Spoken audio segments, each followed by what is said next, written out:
लोकसभा निवडणुकीत महाविकास आघाडीने महायुतीला जोरदार झटका दिला। यामध्ये महत्त्वाचा रोल राहिला तो शरद पवारांचा। राष्ट्रवादी काँग्रेस शरदचंद्र पवार पक्षाने केवळ 10 जागा लढवल्या आणि त्यापैकी 8 जागांवर विजय मिळवला। त्यांचा स्ट्राइक रेट हा सर्वात जास्त राहिला। शरद पवार डाव कसा फिरवू शकतात याचा प्रत्यय लोकसभा निवडणुकीत आल्याने आता विधानसभा निवडणुकीच्या तोंडावर सध्या त्यांच्याकडे येणाऱ्या लोकांची संख्या मोठ्या प्रमाणात वाढली आहे। भाजपचे नेते व देवेंद्र फडणवीसांचे निकटवर्तीय म्हणून ओळखल्या जाणाऱ्या समरजित घाटगेंनी नुकताच शरद पवार गटात प्रवेश केला। त्यांच्यानंतर हर्षवर्धन पाटील, मदन भोसले, विवेक कोल्हे, बाळा भेगडे, जगदीश मुळीक, प्रशांत परिचारक, राजन पाटील, दिलीप सोपल, रणजित शिंदे, रमेश कदम हे महायुतीतील बडे नेते तुतारी हाती घेणार असल्याची जोरदार चर्चा असताना आता यात आणखी एका नावाची भर पडली आहे। शरद पवारांनी आपला मोर्चा आता जळगाव जिल्ह्यातील जामनेर विधानसभा मतदारसंघाकडे वळवलाय।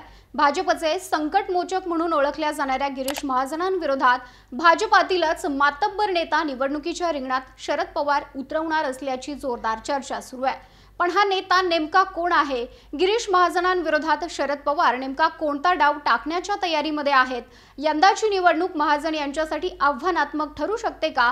हे आपण या व्हिडिओतून जाणून घेणार आहोत। नमस्कार, मी Madhuri Kumkar, for the people news मध्ये आपलं स्वागत। व्हिडिओला सुरुवात करण्यापूर्वी आपण चॅनलला सबस्क्राइब करा, लाईक व फॉलो जरूर करा। शरद पवार हे विधानसभा निवडणुकीच्या पार्श्वभूमीवर महाराष्ट्र पिंजून काढताना तसंच भाजप तसेच महायुती विरोधात डावपेच आखताना दिसून येतात। शरद पवार यांनी भाजपचे नेते व ग्रामविकास मंत्री गिरीश महाजन यांना शह देण्यासाठी तगडा उमेदवार शोधला असल्याचं बोललं जातंय। भाजपचे जळगाव जिल्हा परिषदेचे माजी अध्यक्ष तसंच मराठा समाजातील मातब्बर व्यक्तिमत्व मानल्या जाणाऱ्या दिलीप खोडपे यांनी भाजपच्या सदस्यत्वाचा राजीनामा दिला असून ते लवकरच शरद पवारांच्या राष्ट्रवादीत प्रवेश करणार असल्याची माहिती समोर आली आहे। विशेष म्हणजे शरद पवार यांच्या पक्षात प्रवेश करून दिलीप खोडपे हे गिरीश महाजन यांच्या विरोधात जामनेर विधानसभा लढवणार असल्याची ही माहिती पुढे आली आहे।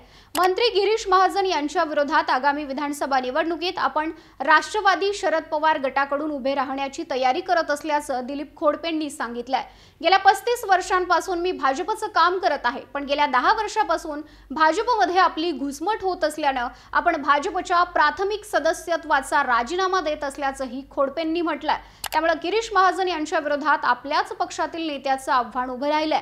खरं तर गिरीश महाजन यांचा बालेकिल्ला असलेल्या जामनेर मतदारसंघात त्यांना कुणाचंही आव्हान नसल्याचं चित्र होतं, कारण काही महिन्यांपूर्वी महाजन यांचे कट्टर राजकीय विरोधक असलेल्या राष्ट्रवादीच्या संजय गरुड यांनी भाजपमध्ये प्रवेश केला।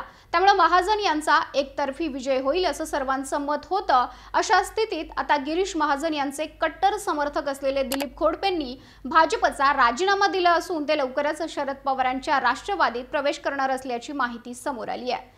राष्ट्रवादी काँग्रेस शरदचंद्र पवार पक्षाची सुरू असलेली शिवस्वराज्य यात्रा येत्या 21 तारखेला जळगाव जिल्ह्यामध्ये दाखल होणार आहे आणि याच शिवस्वराज्य यात्रेदरम्यान खोडपे हे तुतारी हाती घेऊ शकतात। स्वतः शरद पवार या पक्षप्रवेशाला उपस्थित राहणार असल्याचं सांगण्यात येत आहे। दिलीप खोडपे हे जळगावमधील भारतीय जनता पक्षाचे बडे नेते मानले जातात।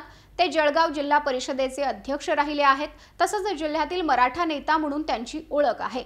जामनेर मतदारसंघात मराठा समाजाची 1,40,000 मतं आहेत। त्यामुळे शरद पवार यांनी जी गिरीश महाजनांविरोधात मराठा कार्ड खेळण्याची रणनीती आखल्याची चर्चा राजकीय वर्तुळात सुरू आहे।